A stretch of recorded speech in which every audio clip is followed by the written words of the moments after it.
ये है सिंगापुर। एक हाईली डेवलप्ड कंट्री है जहां बड़ी बड़ी बिल्डिंग्स हैं, ऑफिसेज हैं, एमएनसीज हैं। एक करप्शन फ्री देश है जो साल का 950 बिलियन डॉलर्स का एक्सपोर्ट करता है। ये सब सुन के आप सिंगापुर को हिस्टोरिकली एक इकोनॉमिक सुपर पावर समझ रहे होंगे, बट ये है सिंगापुर आज से 60 साल पहले बेरोजगारी, गरीबी एंड माल न्यूट्रिशन जैसी प्रॉब्लम से जूझता हुआ देश। This is my country. This is my life.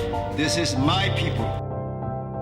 Singapore एक south east Asian island country है जिसकी आबादी करीब 55 लाख है एंड जिसका एरिया करीब 730 किलोमीटर है। एक लिटरेरी टेक्स्ट मलाय एनल्स के हिसाब से 1299 में किंगडम ऑफ सिंगापुर को एक आइलैंड पे संग नीला उथमा द्वारा फाउंड किया जाता है। ऑल्दो सिंगापुर की एंशिएंट हिस्ट्री एक एकेडमिक डिबेट का टॉपिक है, बट हमें इसमें ज्यादा डीप डाइव करने की जरूरत नहीं है। हमारी कहानी की मेन शुरुआत होती है 1819 में, जब एक ब्रिटिश गवर्नर स्टैमफोर्ड रैफल्स उस टाइम फ्रेम के दौरान सिंगापुर पहुंचते हैं एंड सिंगापुर की इस परफेक्ट लोकेशन की वजह से रैफल्स वहां एक पोर्ट डेवलप करते हैं एंड सिंगापुर के इस पोर्ट को रैफल्स कंप्लीटली फ्री पोर्ट रखते हैं, जिसका मतलब ये है कि यहाँ से आने जाने वाले शिप को इस पोर्ट पे कोई भी कस्टम ड्यूटी देने की जरूरत नहीं है। नवंबर 1869 में स्वीज कैनाल के ओपन होने की वजह से सिंगापुर पोर्ट पर ट्रेड वॉल्यूम ड्रास्टिकली इंक्रीज हो जाता है and with in 1 year of opening Singapore की इकोनॉमी को $32 मिलियन का राइज देखने को मिलता है, जो कि सिंगापुर की इकोनॉमी के लिए एक इनिशियल सक्सेस थी। अब ये टाइम आता है वर्ल्ड वॉर 1 का। 1914 में वर्ल्ड वॉर 1 की वजह से सिंगापुर की इकोनॉमी को सरप्राइजिंगली कोई भी नुकसान नहीं होता है, बिकॉज ये कॉन्फ्लिक्ट उस टाइम पर साउथ ईस्ट एशिया में नहीं फैला था। वर्ल्ड वॉर 1 खत्म हो जाता है एंड ब्रिटिश अपना लार्ज नेवल बेस सिंगापुर में एस्टेब्लिश करते हैं as a part of their defence strategy,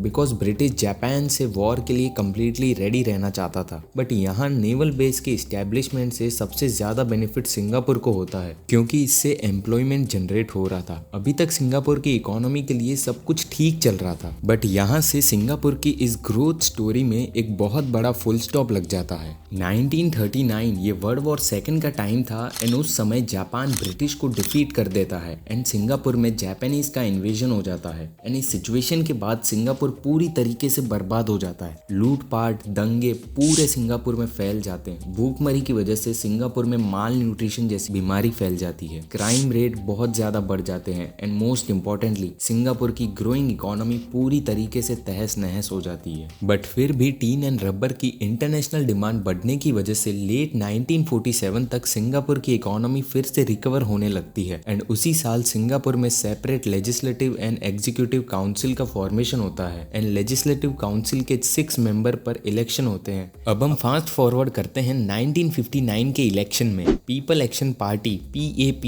इस बार इलेक्शन को जीत जाती है। अब सिंगापुर की इस डगमगा इकोनॉमिक कंडीशन को देखते हुए पीपल एक्शन पार्टी का ये मानना था कि सिंगापुर का फ्यूचर मलाया कंट्री के साथ लाया करता है, जिसको आज हम मलेशिया के नाम से जानते हैं। पीपल एक्शन पार्टी के हिसाब से अगर सिंगापुर मलाया कंट्री में मर्ज हो जाता है देन इससे सिंगापुर को ही इकोनॉमिक बेनिफिट होगा एंड सो 16 सितंबर 1963 को सिंगापुर मलाया कंट्री में मर्ज हो जाता है। बट कुछ पॉलिटिकल एंड एथनिक रीजंस की वजह से ये अलायंस लंबे टाइम तक सरवाइव नहीं कर पाता है एंड सिर्फ 2 साल के अंदर ही इवेंचुअली 9 अगस्त 1965 को मलेशिया की पार्लियामेंट में एक बिल पास होता है जिसमें सिंगापुर को मलेशिया से अलग कर दिया जाता है। अब सिंगापुर फिर से एक पहले जैसी होपलेस सिचुएशन में आ जाता है एंड ये तो अब क्लियर हो चुका था कि सिंगापुर को अब आगे की जर्नी अकेले ही तय करनी होगी। सो उसी दिन रिपब्लिक ऑफ सिंगापुर को अपने पहले प्राइम मिनिस्टर के रूप में ली कॉन यू मिलते हैं एंड ये नाम याद रखना क्योंकि इस कहानी के मेन हीरो यही है। ली कॉन यू जब रिपब्लिक ऑफ सिंगापुर के प्राइम मिनिस्टर बनते हैं तब उनका पूरा फोकस सिंगापुर के रैपिड इकोनॉमिक डेवलपमेंट पर था एंड वो सिंगापुर में बिजनेस एंड एंटरप्रेन्योरशिप को बढ़ाना चाहते थे। बट ये करना इतना आसान नहीं था।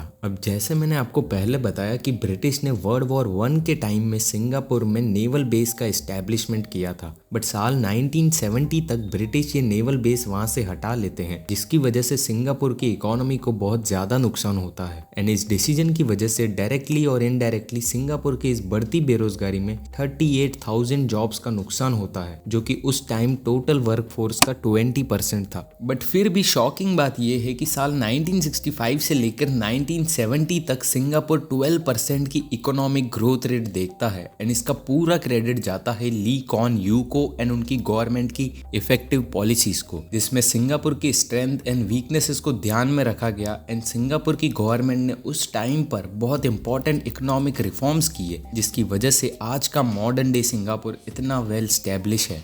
कुछ इंपॉर्टेंट इकोनॉमिक रिफॉर्म्स के बारे में हम वीडियो के इस सेक्शन में बात करेंगे। सबसे पहले ली कॉन यू ने इकोनॉमिक डेवलपमेंट बोर्ड का एस्टेब्लिशमेंट किया जिसका मेन एम सिंगापुर में फॉरेन इन्वेस्टमेंट लाना था। बट कोई भी फॉरेन इंस्टीट्यूशन ऐसी बैड इकोनॉमी में अपना इन्वेस्टमेंट क्यों करेगा जहां रेशियल टेंशन बहुत ज्यादा हाई हो, जहां पर बहुत ज्यादा करप्शन एंड बेरोजगारी हो एंड बहुत सारा अनस्किल्ड लेबर हो। सो वहां भला कोई भी कंट्री अपना इन्वेस्टमेंट क्यों ही करेगा। सो इसी प्रॉब्लम को सॉल्व करने के लिए ली कॉन यू की गवर्नमेंट ने strict anti corruption bill pass किए जिसमें अगर कोई भी बंदा नेशनल पॉलिटिकल या कॉर्पोरेट यूनिटी को थ्रेटन करता है देन उसे बिना किसी डिले के जेल भेज दिया जाएगा, जिसकी वजह से सिंगापुर में करप्शन काफी हद तक कम हो गया। अगला गवर्नमेंट ने ह्यूमन रिसोर्सेज पे वर्क किया जिसमें सिंगापुर के अनस्किल्ड लेबर को ट्रेन करके हाईली स्किल्ड बनाया गया। एंड सबसे इंपॉर्टेंट, जैसे सिंगापुर एक फ्री इकोनॉमी है जिसकी वजह से यहाँ पर टैक्स रेट काफी कम है। सो ऐसे ही business friendly environment and laws international investor के लिए बहुत ही अपीलिंग थे जिसकी वजह से सिंगापुर में फॉरेन इन्वेस्टमेंट आने लगा। फॉर एग्जांपल 1970 तक MNCs like Texas instrument, Hewlett Packard and general electric ने अपनी फैक्ट्री सिंगापुर में सेटअप की जिसकी वजह से सिंगापुर एक मेजर इलेक्ट्रॉनिक एक्सपोर्टर बन गया। एंड सो 1965 से लेके 1973 तक सिंगापुर इकोनॉमी की एनुअल ग्रोथ रेट 12.7% तक पहुंच गई जो कि बहुत बड़ा नंबर है। बट 1973 के बाद ऑयल क्राइसिस होता है जिससे सिंगापुर की एक्सप्लोसिव ग्रोथ रेट थोड़ी स्लो हो जाती है। बट फिर भी बाकी देशों के मुकाबले सिंगापुर स्टिल 8.5% से बढ़ता है। एट द टाइम ऑयल की शॉर्टेज होती है एंड प्राइस स्काई रॉकेट हो जाते हैं। सो उस टाइम सिंगापुर एक इंपॉर्टेंट स्टेप लेता है जिसमें सिंगापुर एक पेट्रोलियम सर्विस ट्रेड सेंटर की तरह वर्क करता है, जिसमें सिंगापुर ऑयल कंज्यूमर से ज्यादा एक ऑयल प्रोड्यूसर की तरह एक्ट करता है, जिसकी वजह से उस क्रिटिकल सिचुएशन में भी सिंगापुर की इकोनॉमी को ज्यादा इम्पैक्ट नहीं पड़ता है। ली कॉन यू के राज में स्ट्रिक्ट गवर्नमेंट पॉलिसीज इंप्लीमेंट की गई एंड उनका फोकस फ्री वेलफेयर स्कीम पर कभी नहीं था। उनका मानना था कि जो लोग काम कर सकते हैं उन्हें काम में इन्वॉल्व करना चाहिए। एंड ऐसी ही इफेक्टिव पॉलिसीज की वजह से आज का मॉडर्न डे सिंगापुर, जहां पर बेरोजगारी करप्शन ना के बराबर है, वो आज एक इकोनॉमिक सुपर पावर बन गया है।